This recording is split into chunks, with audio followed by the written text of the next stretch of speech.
बोलो हम मेरे साथ, हर हर महादेव की जय। हर हर महादेव की जय।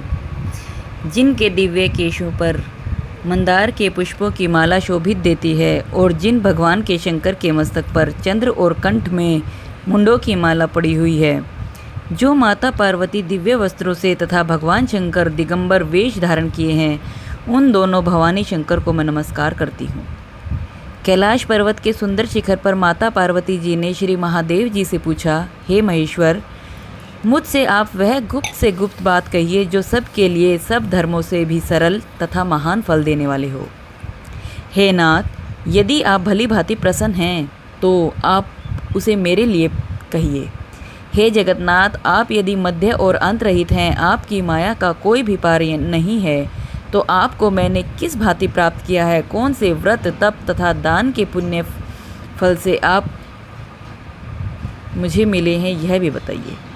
श्री महादेव जी बोले, हे देवी, यह सुन मैं तेरे सम्मुख उस व्रत को कहता हूँ जो परम गुप्त है। जैसे तारागणों में चंद्रमा, ग्रहों में सूर्य, वर्णों में ब्राह्मण, देवताओं में गंगा और पुराणों में महाभारत, वेदों में साम और इंद्रियों में मन श्रेष्ठ है, वैसे ही पुराण वेद में इसका वर्णन है, जिसके प्रभाव से तुमको मेरा आधा आसन प्राप्त हुआ है। हे प्रिय, उसी का मैं तुमसे वर्णन करता हूँ, सुनो। भादो मास के शुक्ल पक्ष की हस्त नक्षत्र तृतीया के दिन इस व्रत का अनुष्ठान मात्र करने से ही सब पापों से मुक्ति मिल जाती है। तुमने पहले हिमालय पर्वत पर इस महान व्रत को किया था, जो मैं तुम्हें सुनाता हूँ। पार्वती जी बोली, हे प्रभु, इस व्रत को मैंने किस लिए किया था, यह मेरी सुनने की इच्छा है, सो वर्णन कीजिए।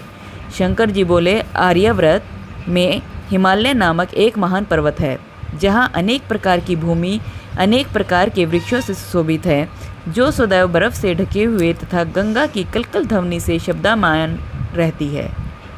हे पार्वती जी, तुमने बाल्यकाल में उसी स्थान पर परम तप किया था और 12 वर्षों के महीने में जल में रहकर तथा बैसाख मास में अग्नि में प्रवेश करके तप किया था। श्रावण के महीने में 12 खुले में निवास करके अन्न त्याग कर जप किया था। तुम्हारे उस कष्ट को देखकर तुम्हारे पिता को बड़ी ही चिंता हुई। वे चिंता आतुर होकर सोचने लगे कि मैं इस कन्या की किसके साथ शादी करूं। इस अवसर पर देवयोग से ब्राह्मण जी के पुत्र नारद जी वहां आए। देवी ऋषि नारद ने तुम शैलपुत्री को देखा। तुम्हारे पिता हिमालय ने देवऋषि को अर्घ्य दिया, भोजन कराया, आसन दिया, सम्मान सहित बिठाया और कहा, मुनीश्वर, आपने यहाँ तक आने का कष्ट कैसे किया? कहिए, क्या आज्ञा है? नारद जी बोले, हे गिरिराज, मैं विष्णु भगवान जी का भेजा हुआ यहाँ पर आया हूँ। तुम मेरी बात सुनो। आप अपनी कन्या को उत्तम वर को दान कर दो। ब्रह्मा, इंद्र, ईश, शिव आदि देवताओं में विष्णु भगवान के समान कोई भी नहीं है, इसलिए मेरा आपसे मत है, अपनी कन्या को दान भगवान विष्णु को ही दे। हिमालय बोले, यदि भगवान वासुदेव स्वयं ही कन्या को ग्रहण करना चाहते हैं तो इस कार्य के लिए ही आपका आगमन हुआ है, तो वह मेरे लिए गौरव की बात है। मैं अवश्य ही उन्हें दूंगा। हिमालय का यह आश्वासन सुनते ही देवऋषि नारद जी आकाश में अंतर्धान हो गए और शंख, चक्र, गदा, पद्म एवं पीताम्बरधारी भगवान विष्णु के पास पहुँचे।